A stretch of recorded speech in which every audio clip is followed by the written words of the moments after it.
Good morning, everyone, and welcome to the Swedish Pavilion.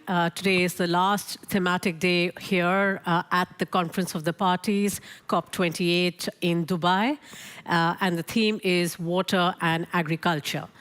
We'll try and dig into this extremely vast topic from different perspectives and different entry points. And we'll start, of course, with the overall broad picture and then focus more into the different stakeholders and what can policy really do to enable and accelerate a transition to a more resilient food production system.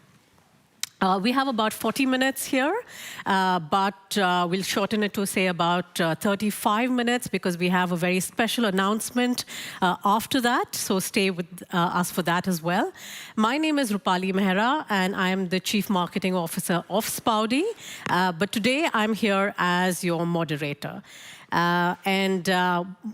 To move further, I'd like to call on stage our speakers, and we are so delighted to have with us today Chege Ngugi, the Africa Regional Director of Child Fund International. Welcome on stage, please.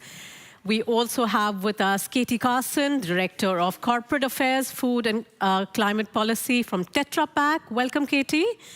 And it's a pleasure to have with us Malin Lundberg Ingemarsson. She is the team lead Water for Resilient Landscapes at the Stockholm Water Institute, CIVI. And I'd also like to invite on stage my colleague, Jacob Kiefer, a board member of Spaudi. A very warm welcome to all of you here.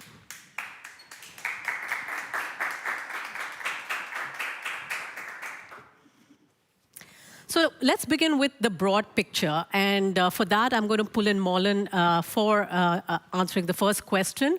Can we have a broad outlook of what the state of affairs are as far as food security, climate, and water goes, and how are they interlinked? And very, very briefly on what's been the conversation so far here at COP28.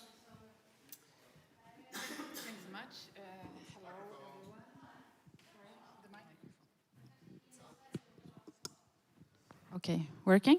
Yes. Good morning, everyone. Thanks for having me here. And thanks for the question. So, we at CIVI, Stockholm International Water Institute, we say that a water-secure world is essential for effective climate action. And water plays a central role in climate mitigation, in climate adaptation, and in resilience. And water is part of the challenge. There is big challenges with water, but water also needs to be part of the solution. And climate change has already substantially altered water cycles for many farmers around the world.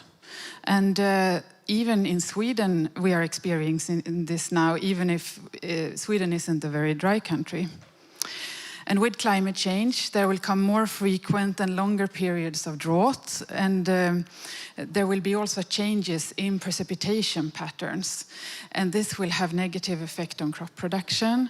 It will reduce the ecosystem's ability to sequester and store carbon.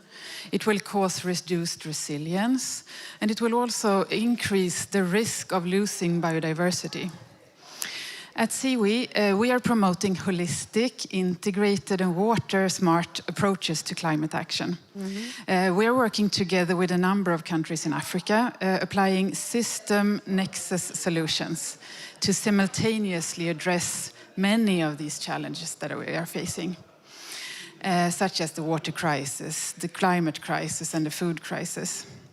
And at the center of these crises, these challenges are smallholder farmers. Water is many times the key constraining factor in crop production.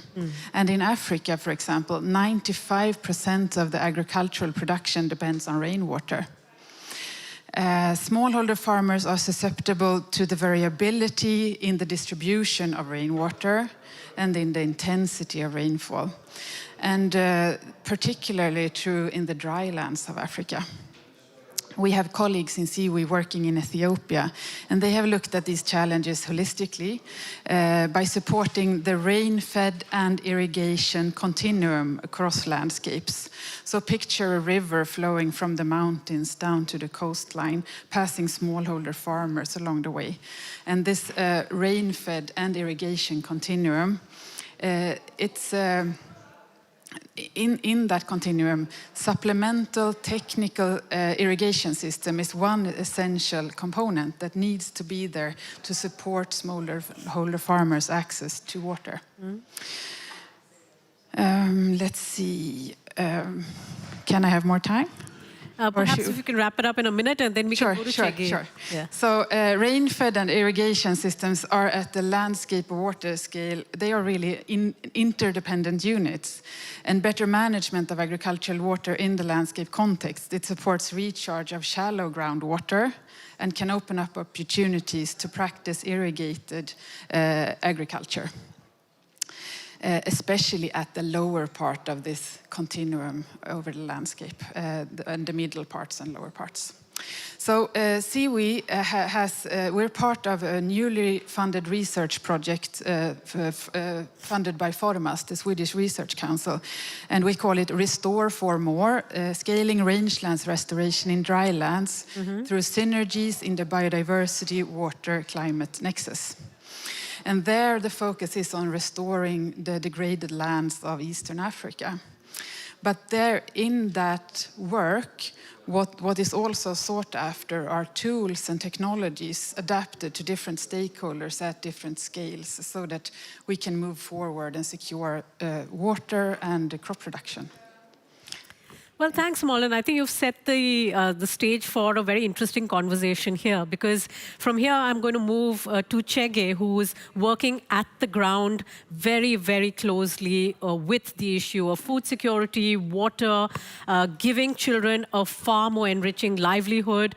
It's all interconnected, Chege, but at the ground, if you could take us through how Child Fund has worked with communities to try and bring about food resilience, especially, and food security as well. That's important at the ground. Yeah.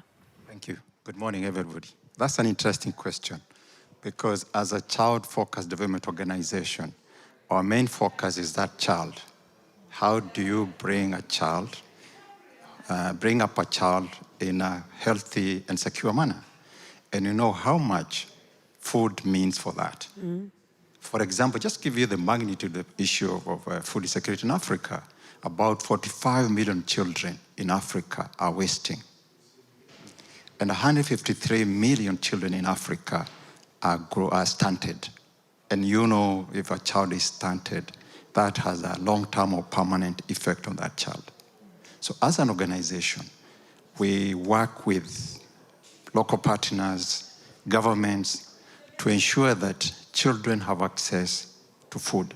How do we help their communities to produce food over the years? And you have seen, as my colleague has said, most of Africa depend on rain-fed agriculture, and that has failed. So what is the alternative? So as an organization, we've been trying to look around what options do we have as an organization to support our families to produce food that is effective and nutritious to support the growth of their children. And we have applied different ways of doing that. One is helping communities adapt to the environment where they are. And for that, we also have to look, we have looked at technology that is appropriate to their area and all that, that is contextualized to their area. And I can give an example of technology. Most of our areas that we work with are the arid and semi-arid, where it's very dry, and sources of water are very rare. So what we have seen how we transform boreholes using solarization of boreholes, such that these families don't have enough money to buy diesel or any type of fuel to land their generators that land the boreholes. So we're working with them and other corporates to help them solarize boreholes so that they have water all the year round. But the other most important thing is how do we help our families in understanding the use of locally available materials for the nutrition of their children. So we train them to use locally available materials, but also to produce food or crops that are drought resistant. So that even if there's no rain or there's rain, at least there's some basic food that they can use to feed their children. The other aspect we have tried to do is work with the government to help finance or support local organizations to do that. But we know government does not have much resources. So what we have adopted is partnerships with corporates, like we are now doing this Paudi, that have the resources and has the technology, because technology is a major issue. And also working with other corporates that have technology in other aspects, like use of artificial fertilizers in production or from waste management. How do we help our youth to make compost fertilizer from the waste that can be used by the households? Because we know these are low-income households. So how do we ensure that we innovate so that they can use what they have? Another area that we have tried to help them is the use of biogas. Some of these households have animals like cows. How do they use the waste from the cows to fertilize their farm, but also to make food, light their houses, and that has proven very, very helpful.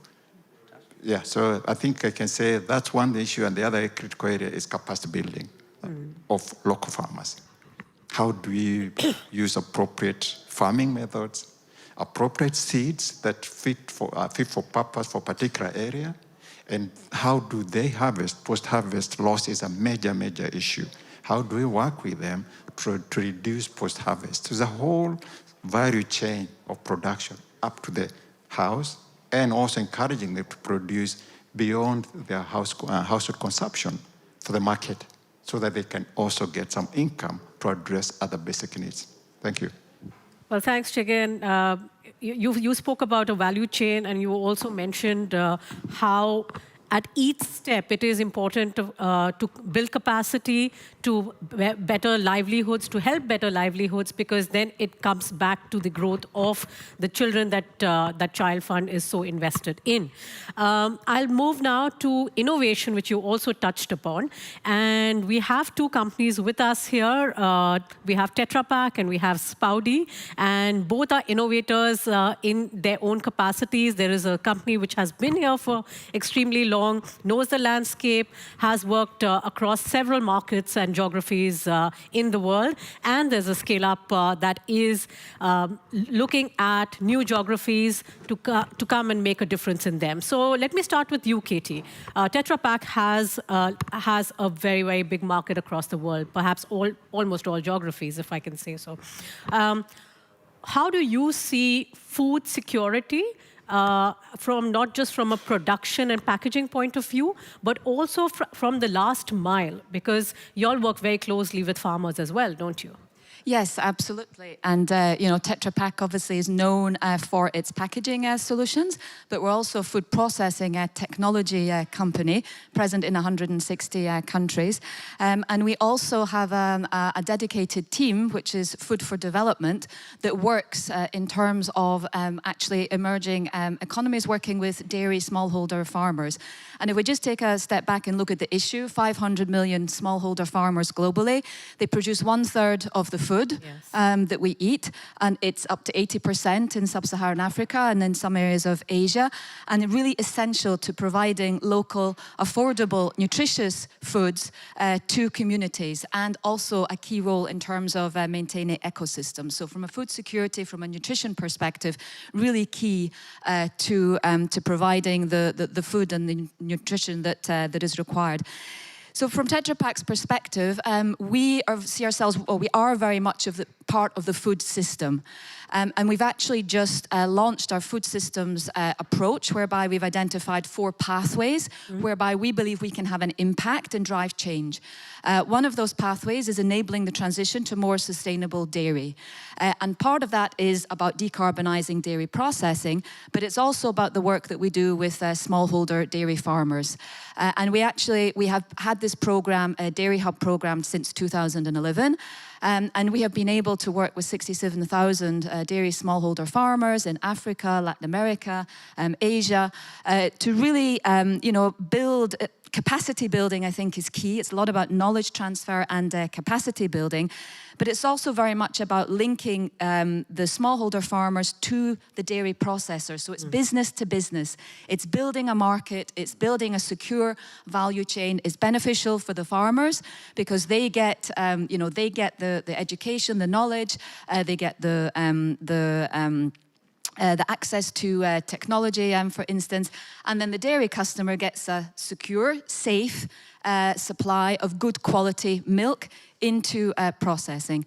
So that's really about the work that we're doing. We know that about a third of the milk globally is produced by smallholders. There's a lot of waste directly at production, so that's also a key area in terms of reducing food loss and waste and ensuring that the nutritious product actually gets to the people that need it. Right. And Jacob, if I can come to you now, we're talking about innovation reaching the last mile, really. So take us through Spoudy's innovation and how it connects with the last mile. Well, thank you so much, and I'm very inspired by my co-speakers here on stage. But maybe I should start on another end. I mean, the first day here at COP, it was announced that there will be quite a substantial investment into the agriculture sector. And that's a big step forward for loss and damage, I think. I've been a diplomat for 25 years. I worked in a big corporation, ABB. And one thing that I've always been fascinated about is the disconnect between those aspirations that the policymakers have up here to the last mile farmer that Chege is meeting every day and the children out there. So I decided to join this company because of that reason. I want to see more impact and see where the flaws and gaps are. And there are many, I could say.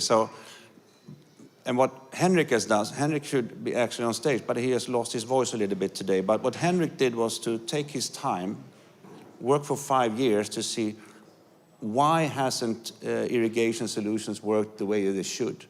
What is it that the individual farmer needs to be able to do this, and how have we not been able to scale up? Probably because one hasn't done its research. We have to understand what is the need of the farmer, how much money can they spend on this, and what will be the outcome? And I think that's exactly what Henrik did. He did a portable solar panel that you can carry together with the pump and a small electrical device that pumps up water through air, not through electricity, through air to the irrigation system. It's plug and play. It threefolds the yield. It shortens the time. And then it creates business women and businessmen. A word that you never hear about farmers. They're farmers somewhere. No, these are people, an untapped resource for income and grow the countries.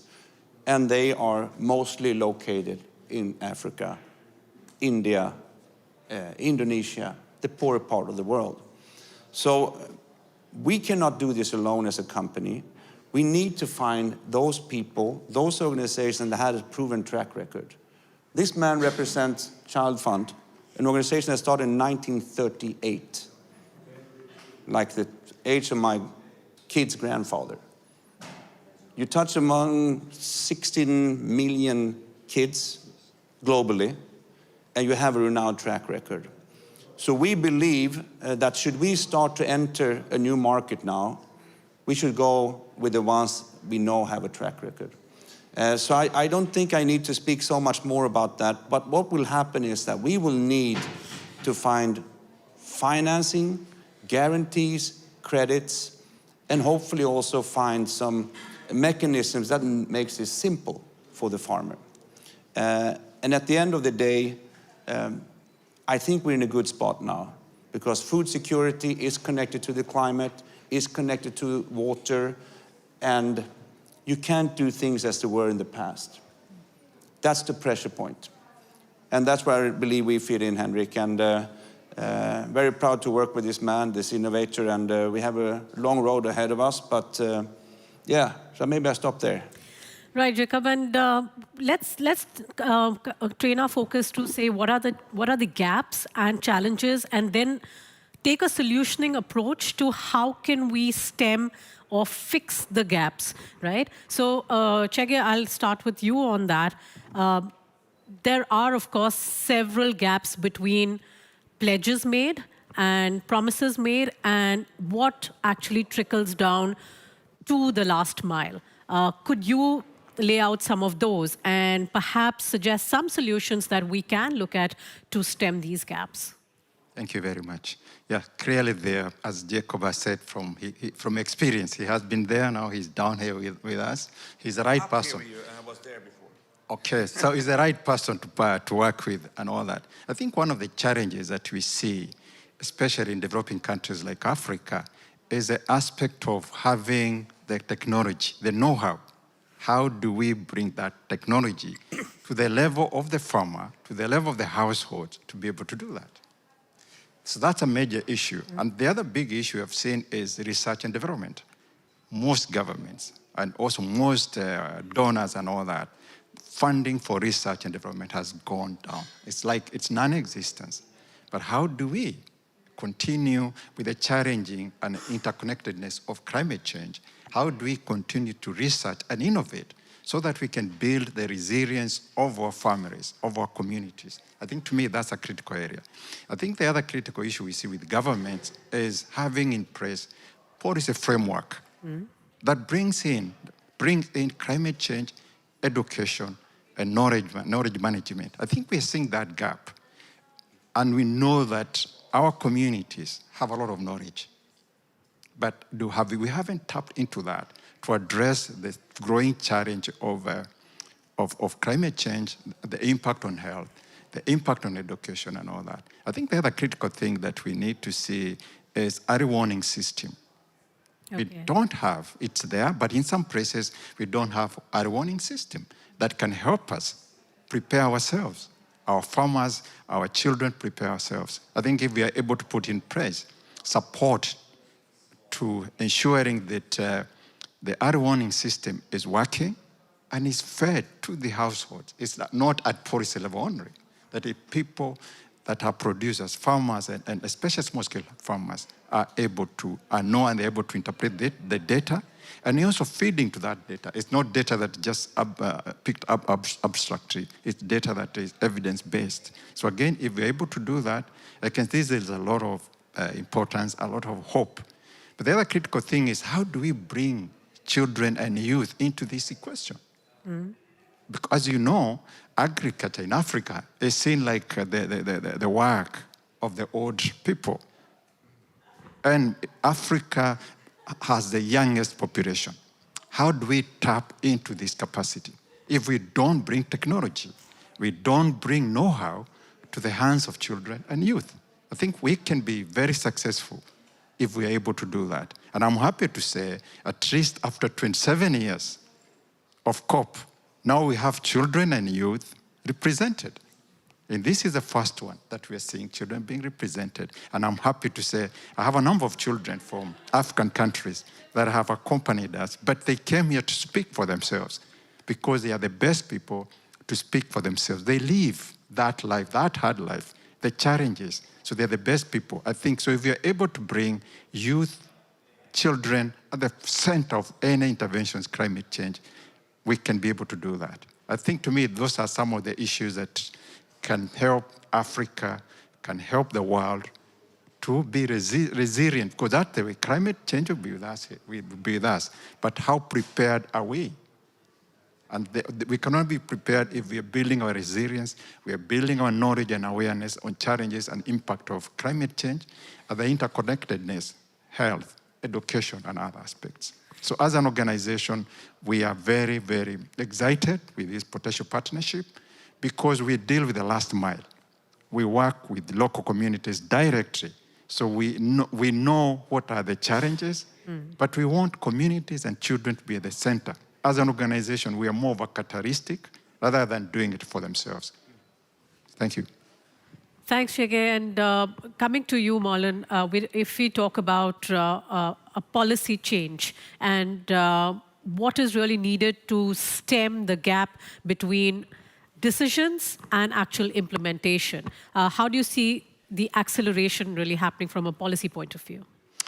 Yes, so We really need to embrace the complexities of this. We need to work integrated. We need to meet at different levels. We need to include all stakeholders when we do decisions. And this is not easy. It is going to take more time, more resources, but even so, this is the only way forward that it will secure a long-term solution that is sustainable, that is resilient. And the need to include all stakeholders, that is something that we are working a lot with in COE, and to identify, to map stakeholders, to ensure that the local community is represented, that children and youth are represented, that we bring in representatives from the government to meet with the local communities. All of this it takes time, it is difficult, but it's really so worthwhile in order to make the projects and the initiatives to be living long term. Right. And we've also seen, Malin and all of you all, and I'll come to Katie on this and then to Jacob, but often when projects from policy, if we move on to, say, projects, they're often seen as we start with pilots.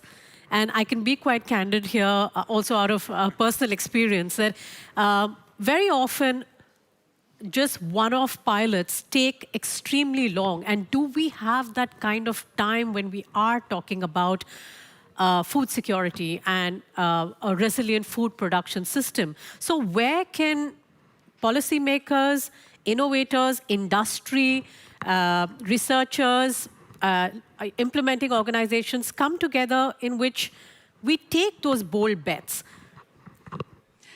Indeed, thank you. And a lot has been said, and I think very much concur that, really a key challenge and a key aspect that we need to address is the capacity building, and that needs support from policymakers, and also bringing the next generation into farming.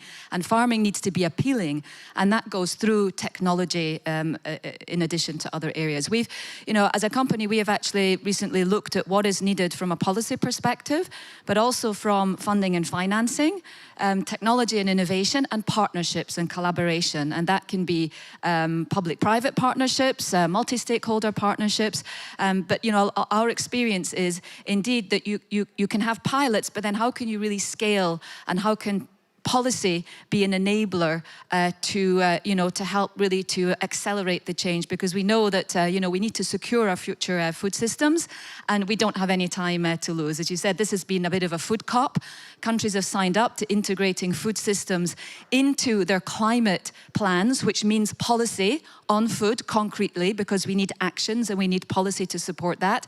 As a company, we have signed up to the non-state actor declaration, so we very much support that, and we will be advocating for that through the work that we do. But indeed, we know that we need policy support. We need policy support for the education, capacity building, for the support for the smallholder farmers, but also for securing the market access, so taking a value chain approach. I think one key issue today is also that policies need to address climate change adaptation and mitigation strategies, because these smallholder farmers are often the ones which are most affected. We know that about 40% of agricultural production is lost even before harvest, and that can be due to a number of issues, pests, etc., but also due to the effects of climate change. So policy really needs to be supportive of this going forwards. Jacob, would you like to take a shot at that?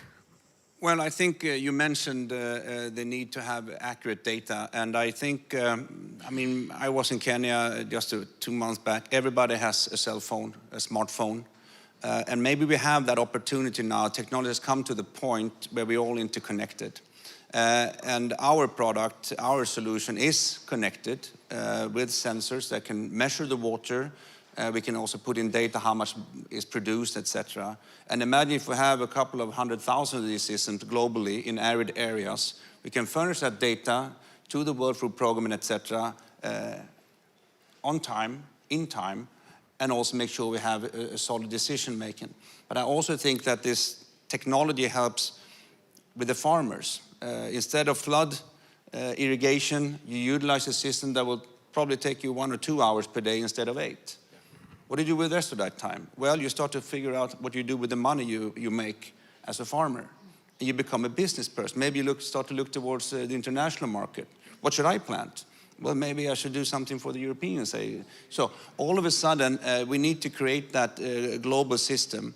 And I love the big words and all the commitments, but the more I worked in my life, it always starts with something on the ground. It has to be something that is up there, already in the field. And that's what makes Tetra Pak so successful.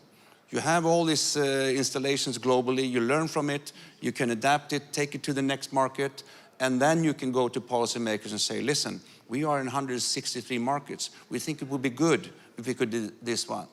So we hope to be one of those partners too to that ecosystem. And it will be collaboration, but collaboration from impact generators. And that is not us, that will be the farmer. Yeah. Oh, I don't need that, thanks.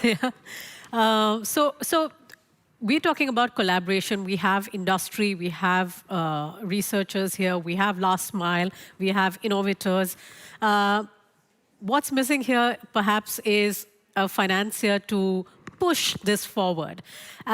What are the, and we'll take this very quickly, but what are the more innovative ways in which finance can come together so that we are not crossing many hoops or are not restricted by a lot of hoops, and actually help what you called impact generators, the farmers, create more food and also make their communities more resilient? Perhaps we'll start with you, Chege, maybe a minute each, and then we'll wind up. Yeah.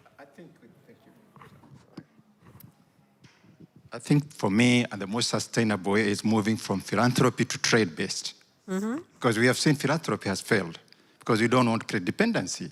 We want trade-based. So for me, what I would advocate for is branded finance, where you find farmer is putting something on the table, the private sector putting something on the table, and the government has a policy framework that allows that. So having that policy framework in place, where we are saying, like, the private sector ensuring that there is a sustainable value chain all along. And then the farmers, we enable the farmers, the household produce that feed to the supply chain. I am sure if you can create the market, farmers don't want to be given handouts. Very interesting. They can produce. They need the technology. They need the know-how. They will produce. So if they're able to provide the technology, the know-how, and the market, I'm sure farmers will be able to produce, and it will be a win-win situation for all the stakeholders. Thank you. All right, I see Katie nodding a lot, so I'm going to come to you directly. No, exactly, I think I would say exactly the same. And I think it's all about de-risking that supply chain. And once that supply chain is de-risked, you will see the money coming in. And indeed, it will need to be a combination of government support, but also private investment and business investment as well. So it's really taking that full value chain approach, de-risking, and in that way, we'll be able to secure the long-term future of our food systems. Great, Malin? Yes, from my perspective, being a researcher, I think it's also about bringing the local communities into the research so that they are involved and can feed into that. We're working a lot with citizen science, where there are different projects on the ground where they collect information, and that is also a way of capacity building, so that farmers are well aware of the problems and the solutions, and in that sense can secure their value chains better. Yeah. And Jacob. Very quickly. There are two words we dislike at Spaudi. One is subsidies, and the other one is tariffs and trades on environmentally friendly goods. I believe we have created something that would really make impact. We just need that first installment. Once we have our products in the market, they can start making money. So it's not about handouts, it's just making that first installment possible. That's it. So sort of the kickstart or the moment of lift for smallholder farmers and food producers and food producing communities. Well, thank you so much. It has been a very, very interesting discussion with all of you all, Malin, Katie, Jacob, and Chege. I request you all to take your seats, please. we also have a very interesting announcement that we are going to share with you all. We would like to share, and we are we will soon call the innovator and the CEO of Spaudi on stage as well, along with Chege once again. Child Fund and Spaudi are signing right here at COP28 a partnership to create a more resilient food production system in several countries in Africa. And we are so proud to partner with Child Fund for this. And we know that this, in fact, is going to be one of our most prestigious projects going forward, something that we will bring time and again to the various COPs as an example of what collaboration and partnerships can achieve. So with that, may I please call Henrik Johansson, the CEO of Spaudi, as well as Mr. Chege Ngugi from Child Fund. And this is for you all to sign, please. Yeah, you can come here as well.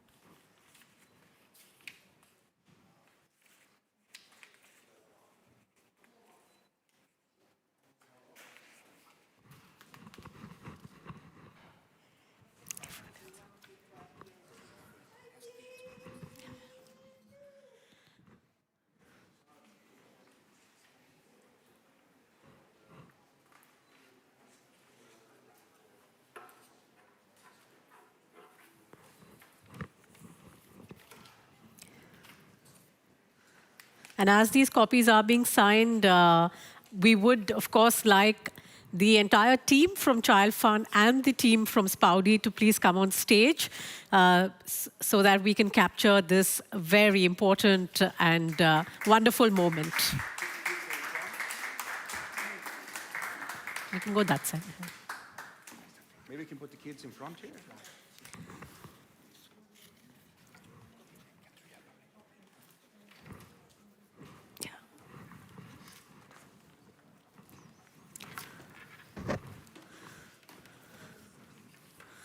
This is wonderful. So maybe a handshake then. It's a pleasure.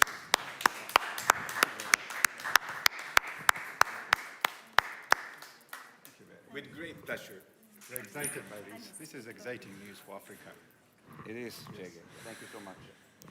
Thank you, everyone, and thanks for this interesting discussion and this very important news for Child Fund and Spaudi. If you would like to meet the organizers and meet Child Fund representatives and Spaudi representatives, please let me know and we'll arrange that. Thanks.